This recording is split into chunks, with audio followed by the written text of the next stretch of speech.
दोस्तों, हमारे चैनल में आप सभी का स्वागत है। इस प्रकार मैंने पिछली वीडियो में बताया श्रीमद् भागवत कथा के अंतर्गत जन्मेजय का राजा परीक्षित के बेटे जन्मेजय का राज तिलक और राजा परीक्षित को श्राप मिला था। उससे मुक्ति पाने के लिए सुखदेव महाराज के पास आए और सुखदेव जी महाराज आज राजा परीक्षित को समझा रहे हैं किस प्रकार। मैं यही कथा आज सुनाने जा रहा हूँ। इसमें जो गलती हो क्षमा करना। सुखदेव जी राजा परीक्षित को समझाते हैं और कहते हैं, वो करुणामय वचन सुन बोले श्री मुनि राय। वो करुणामय वचन सुने बोले श्री मुनि राय।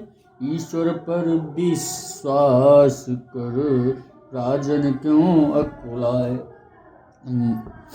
सुखदेव जी राजा परीक्षित को कहते हैं, ईश्वर पर विश्वास करो राजन, किसी भी प्रकार की चिंता मत करो। कलयुग में शांति मुक्ति पाना, कलयुग में शांति मुक्ति पाना श्रद्धा के ऊपर निर्भर है, श्रद्धा के ऊपर निर्भर है। जो उनके सो का किंकर है, ये भक्त उसी की चाकर है। बोले कि महाराज, कलयुग में शांति मुक्त पाना श्रद्धा के ऊपर निर्भर करती है। जैसी जिसकी श्रद्धा उसी प्रकार उसको भक्ति है। जो भगवान का भक्त है, भक्ति उसके नौकर बन के रहती है। दुनिया का सार तो जो है तेरी नजरों में आएगा, तेरी नजरों में आएगा। उस समय अनोखा हम मिट कर एकम ही दिखलाएगा। सारे संदेह मिट कर केवल एक ही दिखाएगा। मानस जल में जिस तरह लहर रूप है एक, उसी तरह ब्रह्म में है जीव का विवेक। उसी प्रकार ब्रह्म में जीवों का विवेक है। बस ये सिद्धांत अटल राजन, जब भली भांत जम जाएगा, जब भली भांत जम जाएगा, तब दुनिया का हर एक साज एक ही रूप दिखलाएगा, एक ही रूप। उस समय मुक्ति का शांत रूप, उस समय मुक्ति का शांत रूप आप ही नजर में आएगा। फिर ब्रह्म रूप सच्चिदानंद अपने ही मन दिखलाएगा। भक्ति रूप अब सच्चिदानंद अपने में ही आपको नजर आएंगे। तो राजन श्रीमद् भागवत है सबका सरताज। सुखदेव जी राजा परीक्षित को बता रहे हैं कि हे राजन, कि राजन श्रीमद् भागवत है सबका सरताज। इस ही से सध जाएंगे एक पंथ दो काज। हे राजन, श्रीमद् भागवत एक इसी सबका सरताज है। इसी से ही एक पंथ के साथ में दो कार्य सफल हो जाएंगे। ज्ञान की गाथ में केशव की लीलाएं रंग जमाएंगी, लीलाएं रंग जमाएंगी। मूल की सींचने से खुद ही सब शाखाएं सिंच जाएंगी। ज्ञान की गाथ में केशव की लीलाएं भी रंग प्रदर्शित करेंगी। इसके साथ जड़ को सींचने से आपकी शाखाएं भी सींचती जाएंगी। इस प्रकार समझिए। पहले जो नियम सुनाता हूँ राजन, तुम उनको पालन करना। उन विश्व विहारी माघों के चरणों में चिंतन करना। राजन पहले श्रवण कर श्रोता के गुण दोष, वाचक में हो ज्ञान गुण सद्विद्या का कोश। हे राजन, आपको पहले श्रोता के गुण दोष सुनाते हैं, फिर उसके बाद बात सुनाने वाले के जिस समय कथा सुनने आए तो शुद्ध स्वच्छता से आए, तो शुद्ध स्वच्छता से आए। माया के द्वंद्व फंद हरगिज अपने ना साथ वो लाएं। कि माया ममता के कोई भी प्रकार नहीं होने चाहिए, कभी भी कथा भागों में साफ स्वच्छ अवस्था में आना चाहिए। हरि कीर्तन में बैठते समय ऊंच नीच का ध्यान न हो। इस हरि के कीर्तनों या भजन भक्ति व कथा भागवत में ऊंचे नीचे का कोई ध्यान नहीं होना चाहिए। अपनी विद्या अपने धन पे, अपने गुण पर अभिमान न हो। अपनी विद्या, अपने धन, अपने गुणों पे कोई भी किसी तरह का अभिमान नहीं होना चाहिए। चित्त से सुने प्रभु के चरित्र, संशय कुतर्क का नाम न हो। किसी भी प्रकार को दिल से इस भागवत कथा को दिल से सुने, संशय या शंका किसी भी मन की में न रखे। इसको उसको इसका फल मिलता है, जिसको विवाद से काम न हो। उसको जरूर फल फलता है, इसमें कोई भी बात न हो, उसको फल अवश्य मिलेगा। इसको सुनकर कुछ असर न हो। और सुखदेव जी राजा जी परीक्षित को बताते हैं, जिसको सुनकर कुछ असर न हो तो राजन व्यर्थ कथा है वो। राजन व्यर्थ कथा है वो। इस कथा में तबीयत है न लगे, तो कथा नहीं फिर व्यथा है वो। बोले कि हे राजन, सुखदेव जी राजा परीक्षित को बताते हैं कि जिसको सुनकर इसका कोई असर न हो तो राजन वो व्यर्थ का कथा है। जिस कथा में आपकी तबीयत न लगे या मन न लगे तो कथा नहीं फिर व्यथा बन जाती है। लेकिन कुछ कुछ दिल जले रखते हैं यह भाव, होता है इस जगह अच्छा दिल बहलाओ। कुछ तो कहते हैं चलो हमारा मन नहीं लग रहा, वहाँ कथा जो हो रही है वहाँ चलते हैं, अपने दिल को बहलाते हैं। कुछ दुष्ट इसलिए आते हैं, देखें पंडित जी कैसे हैं। कुछ तो आते हैं पंडित जी को देखने के लिए, कुछ निंदक यही देखते हैं वो कथा किस तरह कहते हैं। कुछ तो भक्त आते हैं, वो देखते हैं पंडित जी कैसे कह रहे हैं, किस प्रकार से कहते हैं कथा को।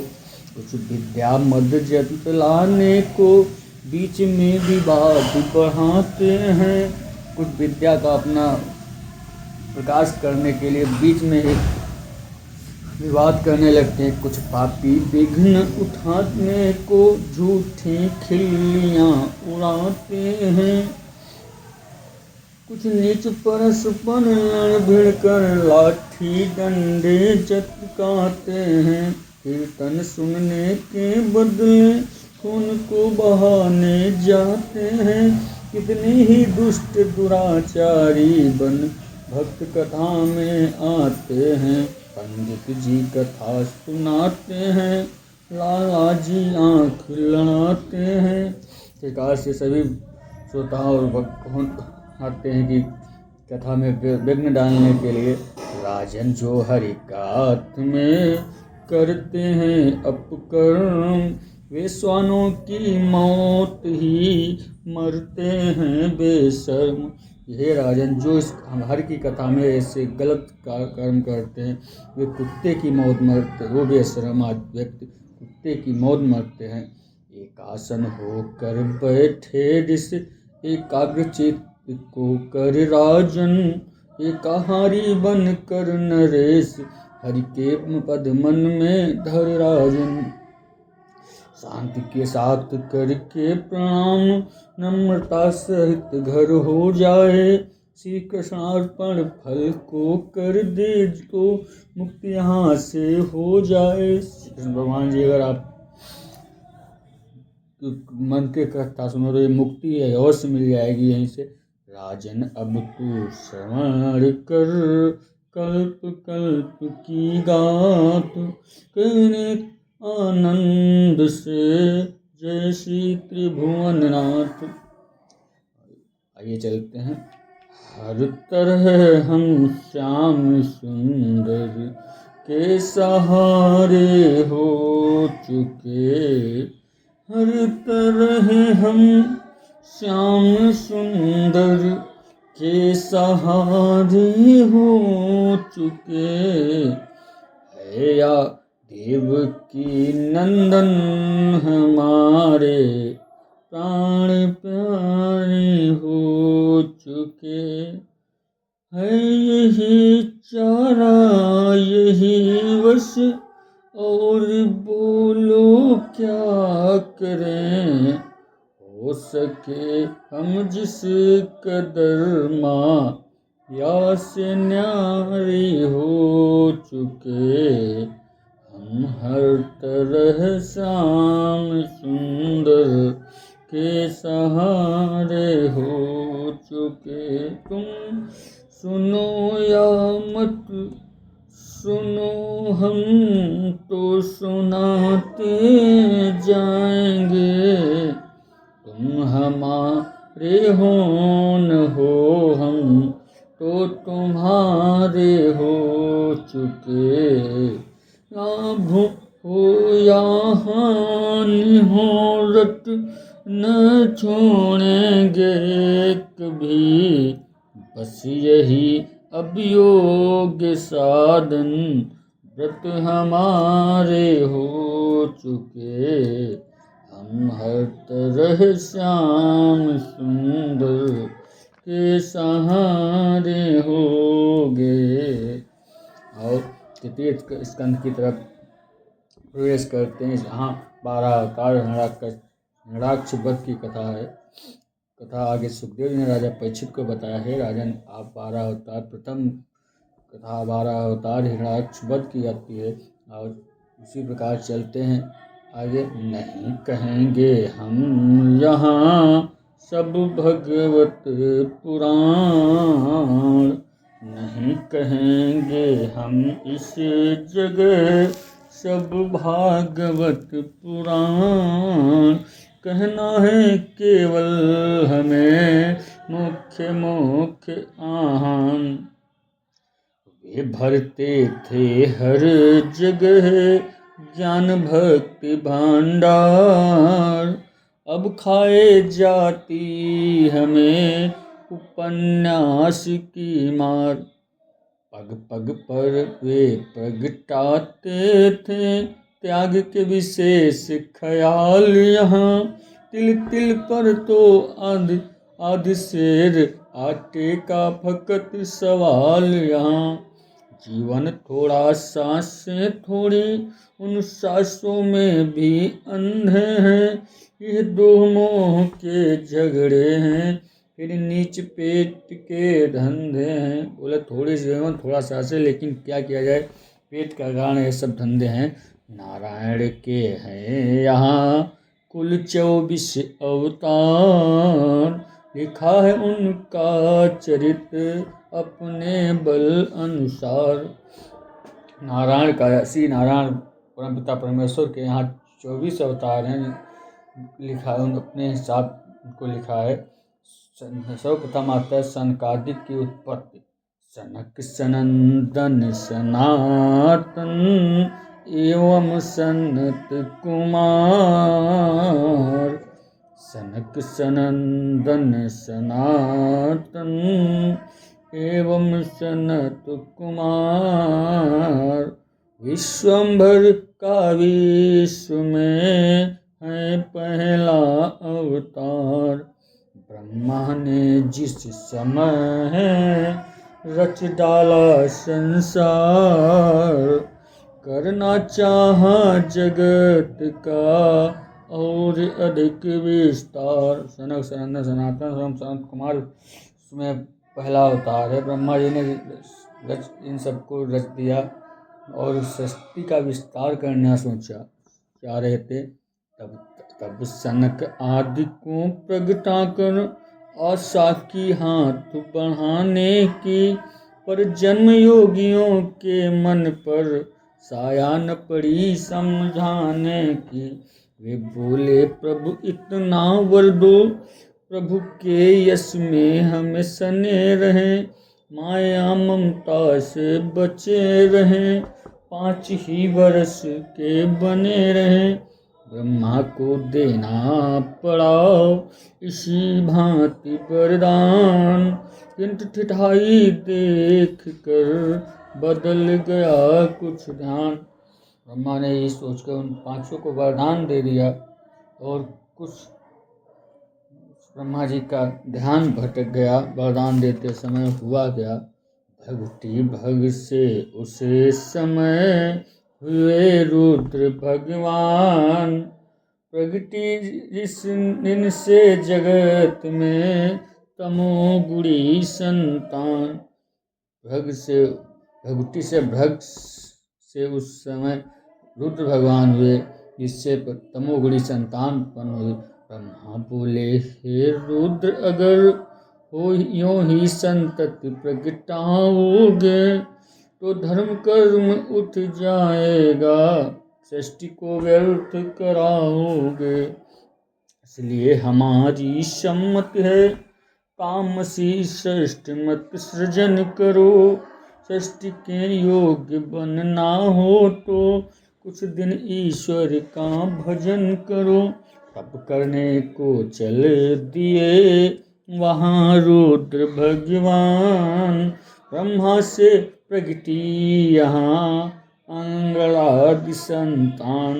हुई सरस्वती प्रगट फिर रूप राशि गुण खान। लगे सोचने हृदय में चतुरानन भगवान। उसके बाद सरस्वती प्रकट हुई, जो रंग रूप और गुणों की खान है। तेल के बिना सूखा दीपक जिस तरह नहीं जल सकता है, त्यों ही केवल नर के द्वारा संसार नहीं चल सकता है। बोले कि जिस प्रकार बिना तेल के दीपक नहीं चल सकता, वैसे बिना स्त्री के संसार नहीं, अकेले पुरुष से संसार नहीं चल सकता है। ये नारी रूप प्रगटाई है, मैं नर स्वरूप हूँ बाने में। क्यों लूँ सहायता मैं ही कुछ सरस्वती से सृष्टि चलाने में। लेकिन इस पर नारद बोले, ये बात पिताजी ठीक नहीं। ऐसा कायदा बनाने से सृष्टि की रहेगी लीक नहीं। तुम पिता रूप में कन्या है, यदि यही नियम बन जाएगा तो आगे बाप बेटियों का और भी भाव दिखलाएगा। इसलिए भुजाओं के द्वारा जोड़ ही दूसरा प्रगटाओ। सृष्टि का उन्हें कारण कर दो, तुम केवल द्वारा बन जाओ। ब्रह्मा जी ने छोड़ कर वो चोला तत्काल। वैदिक विद्या वैदिक धर्म में रचा सृष्टि का जाल। दाएं आए अंगों से की सृष्टि पुरुष और नारी की। स्वयंभू मन अधिकारी की, शत्रुरूपा नाम दुलारी की। दोनों की माया से संसार नजर में आया है। क्या कहिए इस भूतल पे मनुष्य कहलाया है। 12 अवतार आगे की कथा है। आइए चलते हैं। बढ़ता जाता था जगत किंतु न था स्थान। ब्रह्मा जी के विनय पर प्रकट हुए भगवान। ब्रह्मा जी ने कहा, सृष्टि भगवान दिन प्रतिदिन बढ़ती जाएगी, तो एक कमल के पत्ते पर वो किस प्रकार ठहराएगी। बोले भगवान तनिक ठहरो, मैं अभी उपाय लगाता हूँ। वध करके राक्षस खल का ये ब्राह्मण पृथ्वी लाता हूँ। इसी समय भगवान ने धरिषु कर अवतार। हिरणाक्ष संहार कर किया भूमि अवतार। ये सुनकर परीक्षित ने प्रभु हिरणाक्ष कैसा क्या था, क्या उसका वध करने वाला जग में कोई देवता न था। बोले परीक्षित जी कि हिरणाक्ष कैसा था, कौन था कि उसका वध करने वाला और कोई दूसरा नहीं था। सुखदेव महाराज जा परीक्षित को जमा। सुखदेव बोले हाँ है यही बात, हम हाल समझ में आएगा तो हिरणाक्ष की शक्ति का आप ही पता चल जाएगा। थे द्वारपाल जब जय और विजय वैकुंठनाथ के द्वारे पर, वे सारी टहल बजाते थे केवल विष्णु के इशारे पर। एक दिवस सनकादिक ऋषि पहुँचे हरि के द्वार पर, ऋषियों को रोक कर बोले पहरेदार।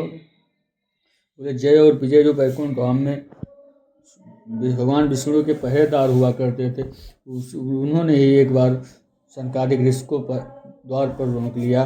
ऋषिवर ठहरो कुछ समय नहीं, हम प्रभु को कबर कराएंगे, इसके पीछे स्वागत समेत तुमको भीतर पहुंचाएंगे।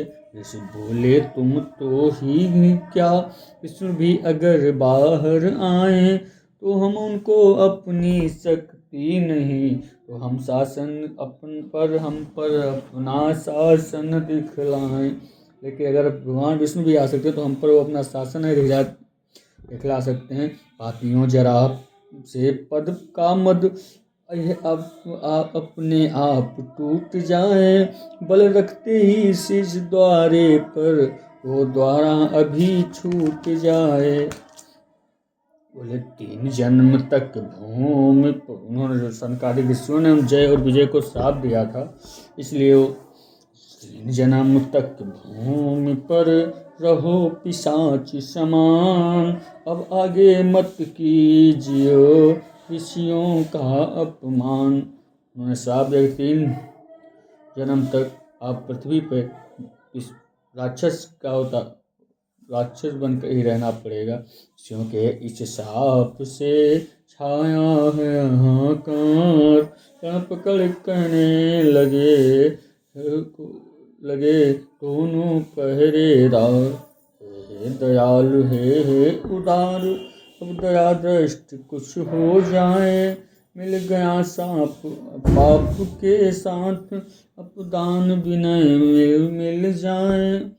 गण बोले सांप तो कभी अब झूठ नहीं हो सकता है, हो उसमें ही आशीष मिलकर थोड़ा कलंक धो सकता है।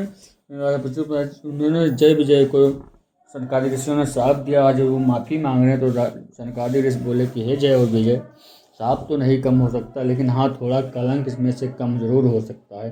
तुम पिशाच होगे मगर होगे तेज निधान, तुम्हें उतारेंगे स्वयं दीन बंधु भगवान। बोले तुम पिशाच जरूर होगे, लेकिन तुम्हें मारने के उद्धार करने के लिए स्वयं श्री विष्णु हरि को आना ही पड़ेगा। ऋषिवर को देना पड़ा इसी भांति वरदान, हरि इच्छा से भी हुआ उसी प्रकार विधान।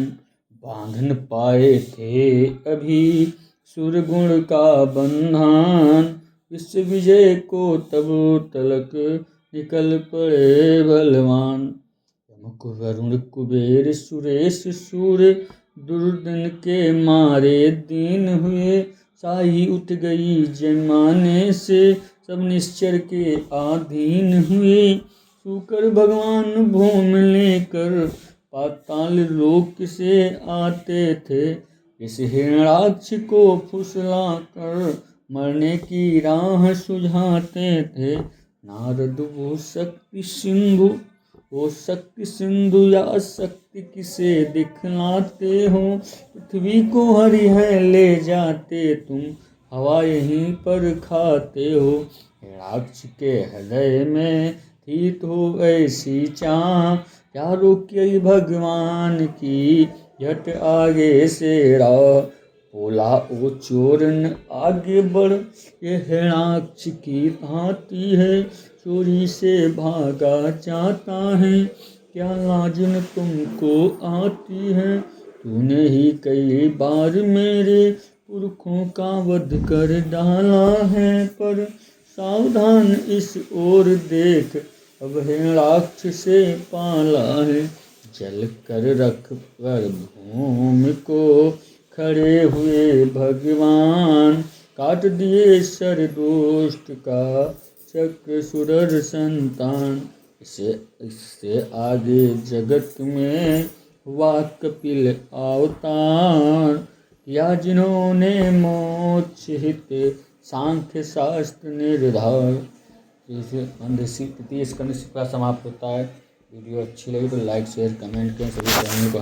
सभी दोस्तों को हमारे चैनल में बहुत बहुत स्वागत है। Thank you very